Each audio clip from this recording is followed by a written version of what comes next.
Bon, je voudrais remercier les organisateurs et les organisatrices, moi aussi. Je voudrais aussi les féliciter pour la dimension interdisciplinaire du colloque que je trouve assez formidable. Alors, comme on est en fin de journée, je vais essayer de rester au plus près de mon texte pour ne pas être trop long. Et je commence en citant un de mes philosophes préférés qui est Groucho Marx des Marx Brothers.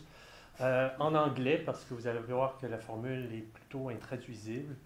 Et la suivante. Outside of a dog, a book is man's best friend. Inside of a dog, it's too dark to read. Cette citation a l'avantage de signifier déjà un lien entre le chien et le livre. L'imaginaire de l'animal accompagne la littérature depuis toujours. Imaginer l'animal, c'est créer une altérité qui permet de se penser d'abord comme mammifère et provoque un décentrement. Plus largement, échapper à l'anthropomorphisme est une manière de penser autrement le langage. Je donne un exemple que je vois au biologiste Jean-Claude Amundsen. Par réflexe, on associe la vue à l'œil. En réalité, c'est notre cerveau qui fait parvenir l'information aux yeux. Le dire ainsi est certes banal, mais Amundsen rappelle que les plantes aussi voient, c'est-à-dire que la photosynthèse végétale nécessite qu'elles se tournent vers la lumière pour vivre, car elles ont besoin de l'énergie solaire. Cette mise à distance nécessaire du langage pour penser le monde au-delà de nous, êtres humains, on le devine souvent à travers des romans où les chiens sont mis en présence, peut-être parce que notre rapport à ceux-ci est plus facile depuis 15 000 ans que nous les côtoyons qu'avec l'amibe ou la tarentule. Alors, les travaux sur l'animalité se multiplient depuis 2 décennies, on en a parlé, je pense en littérature aux travaux de l'équipe d'Anne Simon par exemple.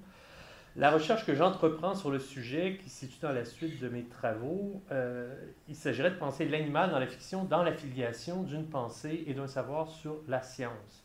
Voir comment l'évolution de la pensée scientifique sur l'animal dans le discours social a servi de médiation pour penser l'imaginaire de l'animal. Alors, en ce qui concerne l'animal, je voudrais réfléchir historiquement à partir des débats autour de la vivisection en Angleterre dans la deuxième moitié du 19e siècle, jusqu'à ceux contemporains sur la pensée animale. Et je pense qu'un des romans clés à ce propos, c'est L'île du docteur Moreau de Herbert George Wells, qui s'inspire justement du discours contre la vivisection, qui s'intéressait à ces questions, qui a suivi lui-même les cours de Thomas Huxley, qu'on surnommait, je rappelle, le bulldog de Darwin, hein, parlons de chien. Alors, la représentation imaginaire de l'animal pour Wells était indissociable d'un imaginaire de la science, et c'est dans cette perspective que je voudrais travailler. Alors, il s'agit donc de l'amorce d'une recherche, et je m'excuse de cette formule rhétorique un peu facile, qui est souvent l'excuse pour ne pas répondre aux questions en disant « je ne sais pas encore », mais si jamais je ne peux pas répondre à toutes les interrogations, j'espère établir un dialogue intéressant. Alors, dans The Companion Species Manifesto, Donna Haraway voit dans l'espèce de compagnie une figure bricolée, à l'image de celle du cyborg sur laquelle elle a beaucoup travaillé. Elle envisage notre rapport aux espèces animales et aux chiens en particulier dans ce livre dans une perspective biosociale, tenant compte d'une cohabitation relevant d'une socialité interspécifique, interespèce. Le terme biosocial rappelle le concept de biopolitique développé par Foucault et arrime à la fois les dimensions sociales, ontologiques et politiques.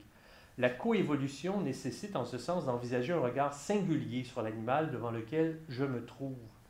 Il apparaît alors fallacieux d'en parler de manière générique, comme si l'homme avec un grand H se différenciait et s'opposait à l'animal avec un grand A. J'en renvoie ici au propos du philosophe Jacques Derrida sur la question dans L'animal que donc je suis, texte dans lequel il rejette le terme animal au singulier, simplification conceptuelle et geste de répression violent par la césure suggérée, comme s'il n'y avait que 2 espèces, l'humaine et l'animal, regroupant de manière injustifiée des espèces radicalement différentes. Alors, en guise d'exemple liminaire, je m'appuie sur 2 ouvrages que je vais vous présenter, que je choisis volontairement aux antipodes, et 2 ouvrages assez simples à baliser dans la mesure où les éléments d'ordre scientifique sont marginaux. J'ai peu de temps, alors ça va m'aider à simplifier. Le premier est un recueil de nouvelles de science-fiction bien connu, publié en 1952 par l'Américain Clifford Simak. Sauf pour la dernière, elles ont d'abord paru dans la revue Astounding entre 1944 et 1947. Il s'intitule City, en français, Demain les chiens. Le deuxième est un récit de Romain Gary, Chien blanc, publié en 1970 et qui relate des événements liés à la réalité sociale américaine de 1968. Et malgré leurs divergences innombrables, je pose l'hypothèse qu'ils se rapprochent par la perspective politique dont le chien surgit comme le symptôme et aussi peut-être par 2 formes de misanthropie.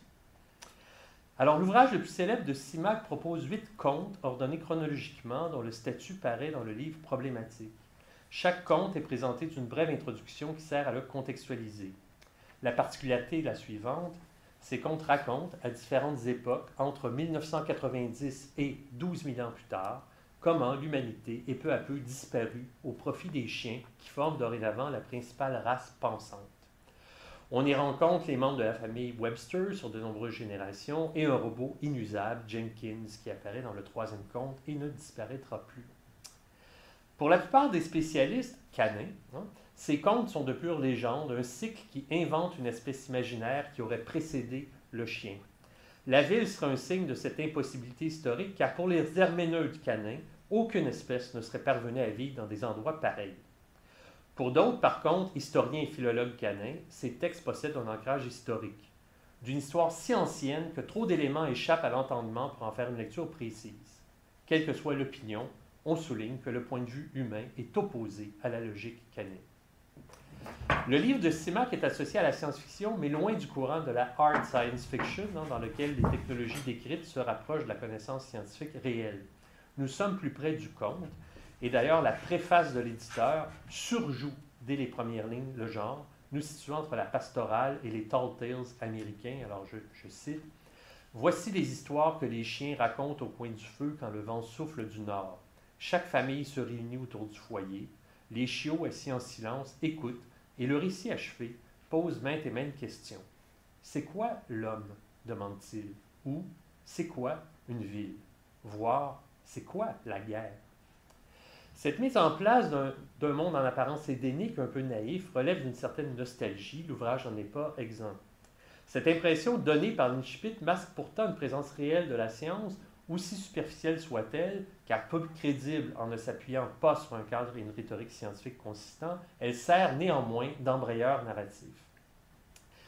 Les contes permettent de croiser êtres humains, chiens, mutants et robots, et plusieurs autres animaux, y compris des fourmis qui en viendront occuper l'espace terrestre, au point où les chiens, suivis des autres espèces, partiront dans un univers parallèle au nôtre qu'ils sont en mesure de déceler. La place occupée par les robots est fondamentale. Il y a un parallèle à établir avec les publications d'Isaac Asimov à la même époque. Ce dernier, on le sait, fera naître une vision toute positive des robots à partir des 3 lois de la robotique, qui est un néologisme qu'il crée. Selon ces lois intrinsèques à leur mécanisme, les robots ne peuvent s'attaquer à l'être humain. Ils le protègent. Les règles sont établies de manière moins scientifique chez Simak, mais les robots sont aussi au service de l'humanité. Ils semblent, de plus, lui survivre. Ils jouent un rôle de pivot, car ils serviront aussi bien les humains que les chiens par la suite. Le premier chien qu'un témoin fort étonné, on sans doute entend parler, se nomme Nathanaël. Ce nom signifie « donné par le Seigneur » ou « don de Dieu », ce qui ajoute une dimension mythique à un phénomène s'expliquant scientifiquement. En effet, le témoin ahuri découvre que des greffes pratiquées par un des célèbres membres de la famille Webster permettent de donner la parole aux chiens. Le pari de Webster fonctionne, les modifications chirurgicales deviennent héréditaires. Pour le reste, les manipulations que nécessitent des mains par exemple, les robots suppléeront dans les millénaires à venir aux besoins des chiens. Les contes suivants le démontreront. À son invité, Webster affirme « Songez-y, un esprit différent de l'humain, mais capable de se conjuguer avec lui, d'appréhender les concepts que l'esprit humain ne pourrait appréhender, de concevoir des philosophies que l'esprit humain ne pourrait concevoir. » En imposant aux chiens ces greffes qui leur inculquent la parole, Simak propose un lien intertextuel assez clair. Ces expériences ne peuvent que rappeler celles du sinistre docteur Moreau de Wells, qui opère les animaux, greffe opération du cerveau et du larynx, pour les transformer en humains. Mais après un court laps de temps, ils redeviennent animaux. Terrorisés, torturés par le médecin dans des opérations où le sadisme est manifeste, sauf pour Moreau lui-même, ils finissent par se révolter et s'attaquent à lui. Chez Simak, les chiens se contentent de manière beaucoup plus douce de faire disparaître l'humanité de leur mémoire. Là où Wells met en scène le modèle du savant fou qui ne pense narcissiquement qu'à la réussite de ses travaux, Simak présente un chercheur qui a pour ambition de faire du chien l'égal de l'humain en lui donnant de nouvelles potentialités et pour le bien mutuel des deux espèces. Au 3e conte, on assiste à l'amorce de la métamorphose du chien. Au 4e, la disparition prévisible de l'humanité s'ébauche. Pour coloniser la planète Jupiter, les humains doivent apprendre à en supporter l'atmosphère et pour cela passer par une machine qui les transforme. Sauf qu'aucun des cobayes ne revient. Se sentant coupable, le responsable de l'opération, Ken Fowler, décide de faire lui-même le test en s'accompagnant de son vieux chien. Mais lorsqu'il traverse vers Jupiter, il comprend que ses prédécesseurs ne sont pas revenus parce qu'ils étaient trop bien. En effet, l'esprit se trouve sollicité par des sensations incroyables pour lesquelles Fowler ne trouve pas de mots. De plus, il peut parler à son chien car existe dans cet espace singulier, ce lieu de passage, une véritable fusion des esprits. Il s'agit donc de la traversée d'un seuil, symbolique mais aussi littéral, avec l'échappée hors du vaisseau qui fait entrer dans un monde autre, supérieur à celui que connaissent les humains. C'est pourquoi personne n'en revient. Mais Fowler se fera violence et retournera sur Terre pour annoncer la bonne nouvelle, ce qui poussera la majorité des gens à quitter la planète pour cet espace éthéré. Les derniers humains sur la planète finiront les uns après les autres par utiliser une méthode de sommeil pas très éloignée de la cryogénisation et laisseront le monde aux humains. À l'époque du transhumanisme, le nôtre, il est facile de voir un parallèle dans cet espace plus ou moins désincarné dans lequel vont se fondre les humains et le rêve d'immortalité qui consisterait à transférer son esprit dans une machine. On croira que comme chez CIMAC, il ne s'agit que de projections imaginaires, mais rappelons que Google est le principal investisseur des projets transhumanistes et Raymond Kurzweil, le responsable d'ingénierie chez Google, un des principaux défenseurs des objectifs du mouvement. Si on peut parler dans ce cas de couplage d'êtres humains, éventuellement réduits à leur seul cerveau, avec différents types de machines, l'ouvrage de CIMAC propose plutôt un nouveau type d'humanité dont l'obsolescence pour les besoins terrestres semble vite confirmée. La cohabitation, la dimension biosociale, je me réfère à ce que Haraway raconte, arrive vite à terme. Il s'agit moins de cohabitation que de leur remplacement.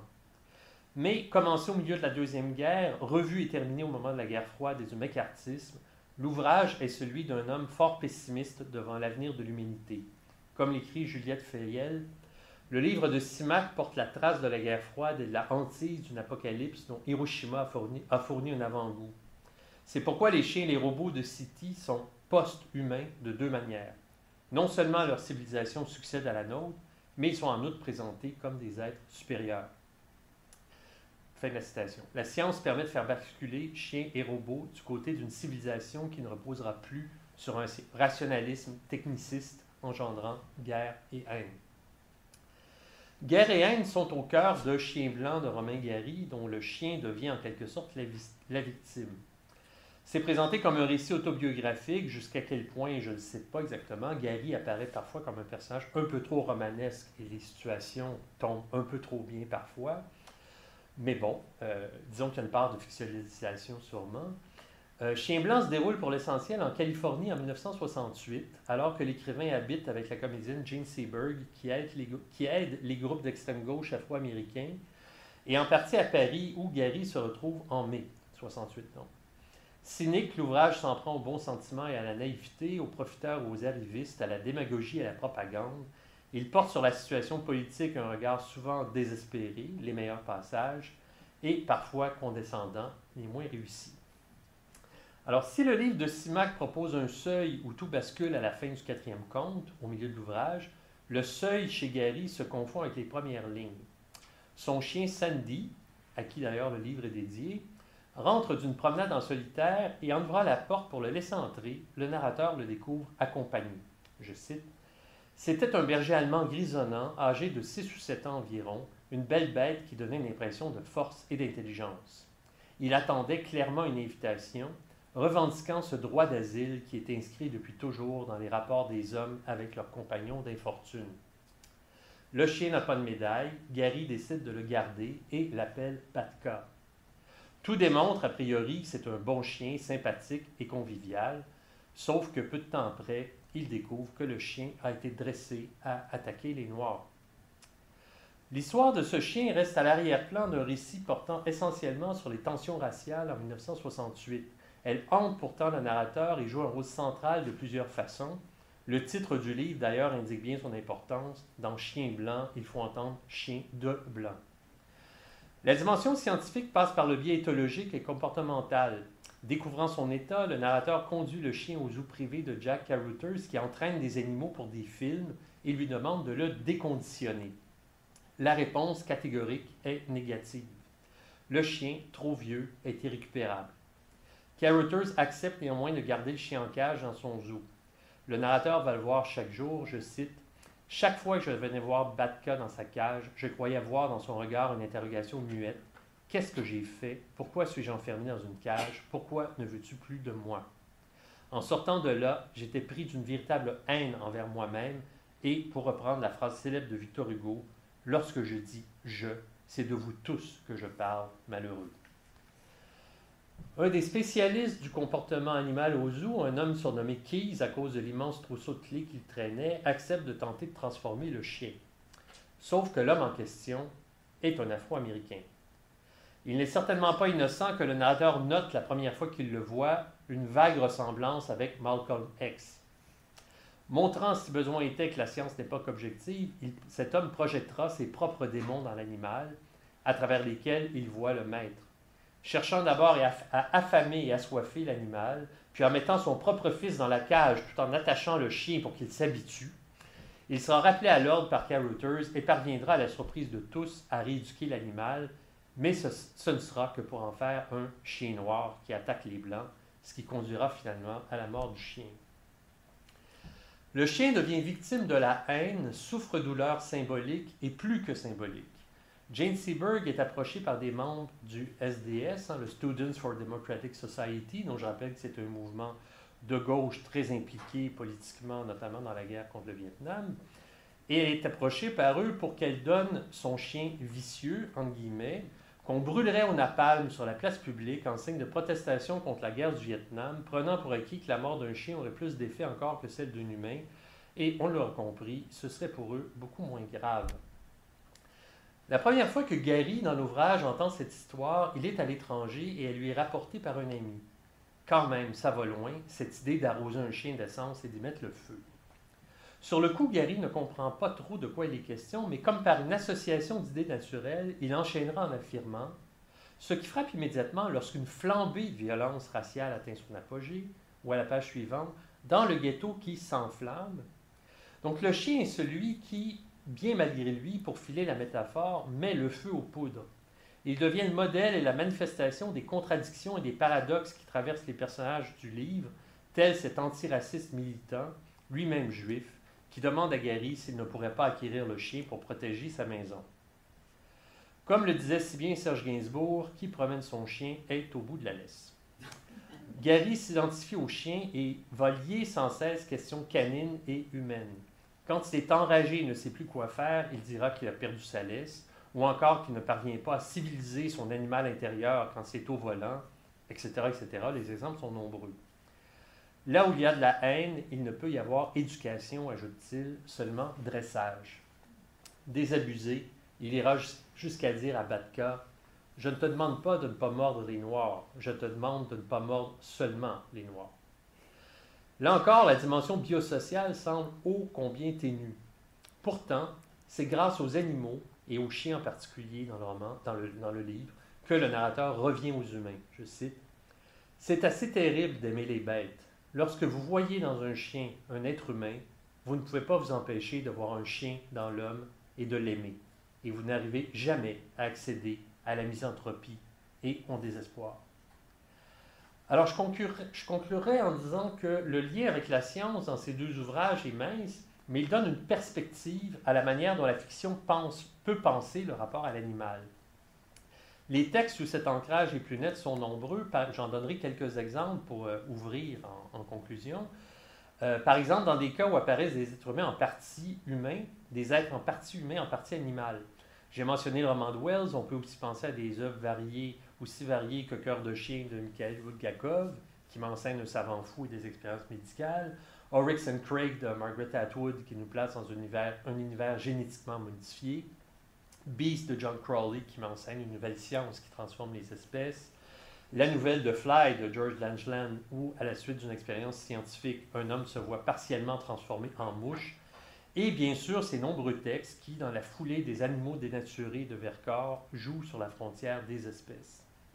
On peut penser aussi à des ouvrages où les individus se pensent comme animaux. Je ne nommerai que l'hilarant The Great Apes de Will Self, qui convoque thérapies diverses, psychiatrie, antipsychiatrie et psychanalyse pour comprendre pourquoi un artiste talentueux se prend pour un chimpanzé, à moins que ce ne soit l'inverse. Enfin, il y a ce vaste courant d'ouvrages où se crée un lien fort entre l'animal et l'être humain par un biais scientifique, souvent passant par l'éthologie, comme dans Brazzaville-Plage de William Boyd, parfois de manière militante, sans nécessairement que ce soit didactique, comme dans Le parfum d'Adam de Jean-Christophe Ruffin, Sans les orang-outans d'Éric Chevillard ou American Darling de Russell Banks. Les sciences appartiennent depuis toujours à la culture et à ses discours et jouent ainsi un rôle important dans la fiction, qui s'en sert pour montrer comment elles changent nos perceptions, notre rapport au monde et au langage.